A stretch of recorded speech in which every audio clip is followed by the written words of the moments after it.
Building on the rich theological foundation laid in the previous verses of 1 Peter chapter 2, verse 7 continues to expand on the theme of Christ as the cornerstone, further delineating the divergent responses to him. The verse reads, "Therefore to you who believe, he is precious, but to those who are disobedient, the stone which the builders rejected has become the chief cornerstone, and a stone of stumbling and a rock of offense." This passage vividly illustrates the contrasting reactions to Christ's lordship and presents a clear division between two groups based on their acceptance or rejection of him. The initial portion, therefore, to you who believe he is precious, echoes the sentiments expressed earlier about Christ being chosen by God and precious.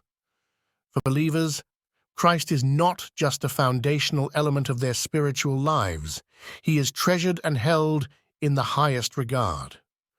This perception of Christ as precious encapsulates not only an acknowledgement of his inherent worth, but also a deep personal affection and reverence. Believers see Christ as the embodiment of God's immense love and grace, a treasure that surpasses all earthly values.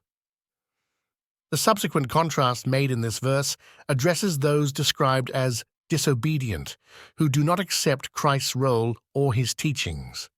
For them, the same Jesus who is the cornerstone to believers becomes a stone of stumbling and a rock of offense. This stark contrast is drawn from Old Testament passages that prophesy the dual role of the Messiah. The stone which the builders rejected refers to the leaders and people of Israel who did not recognize Jesus as the Messiah and thereby rejected him. Despite this rejection, he became the chief cornerstone, essential and foundational to the church.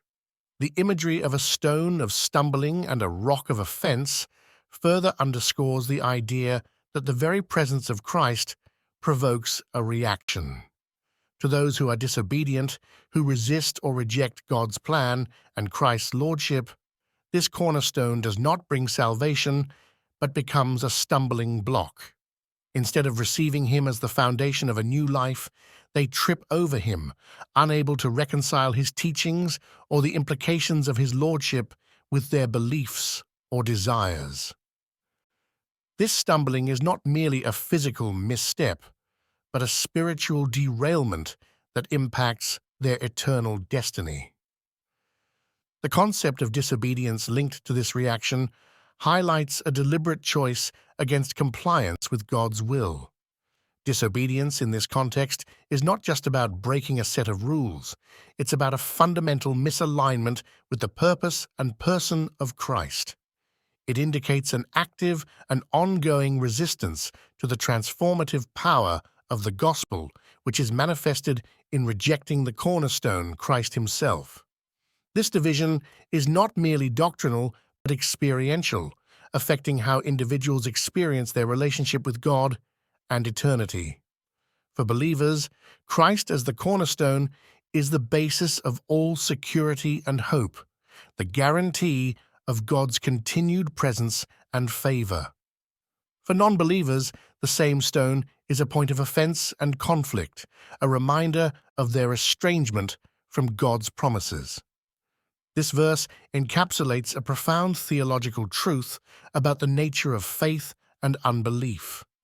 It paints a vivid picture of the gospel's divisive power, which, while offering salvation and hope to many, also results in rejection and judgment for those who refuse to believe. This divergence serves as a sobering reminder of the consequences of our response to Christ. It calls for a serious and personal examination of how one perceives and reacts to the person of Jesus Christ.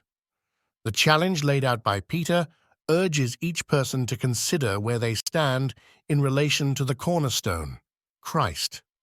Is he a foundation upon which life is built, or a stumbling block over which one falls?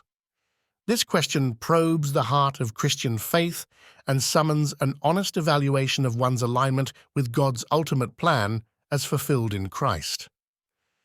1 Peter chapter 2, verse 7 not only deepens the believer's appreciation for Christ's preciousness, but also sharpens the divide between belief and unbelief, illustrating the eternal significance of our response to the gospel.